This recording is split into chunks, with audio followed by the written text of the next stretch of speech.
Hi everyone, welcome to my channel. In this video, we're going to talk about measurement bases under the conceptual framework. We have here historical cost and current value. Historical cost is the amount that the company pays to acquire the asset. Current value reflects the changes in the value of the asset, such as the fair value, value in use, and current cost. Fair value refers to the market price of the asset. Value in use refers to the projected cash inflows, which are computed as present values of the cash inflows, and current cost, which reflects the current conditions of the asset. Example of historical cost: Company A purchases a manufacturing equipment at its purchase price of 800,000. At its initial measurement or recognition, the historical cost will be 800,000.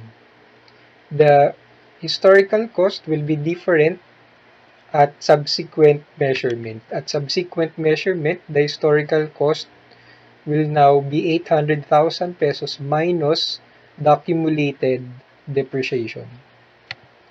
Example of fair value: Company A purchases 2,000 shares of Company B, then the market price per share of Company B is 50 pesos. The fair value of the shares that the Company A purchased is 100,000 pesos, which is computed by multiplying the market price per share to the number of shares purchased. Next, example of value in use. As we have said earlier, value in use refers to the cash inflows that the asset provides. Company A purchases a manufacturing equipment. It is projected that the manufacturing equipment will earn 50,000 annual cash inflows. The equipment will have no value at the end of its useful life. For simplicity, let's assume that the equipment only has 3 years of useful life. We will have to compute for the total projected annual cash inflows, or the present value of the projected annual cash inflows. The projected annual cash inflows is 50,000. So we will compute for the present value of the 50,000 pesos that the asset provides for each year. We're assuming that the cash inflows here are received by the company at the end of each year.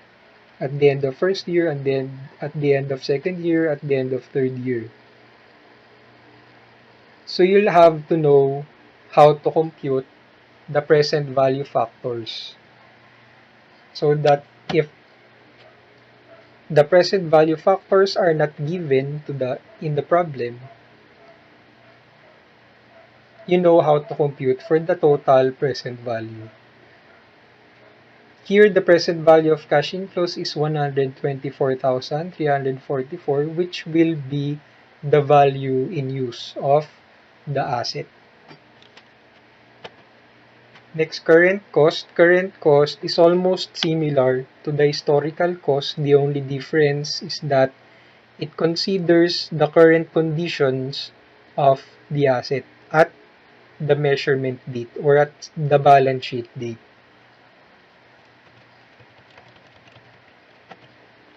So which measurement basis should the company use? It will depend on the nature of the asset and other factors. Also, the accounting standards will affect the selection of company, the selection of the measurement basis by the company. That's all. Thank you for listening.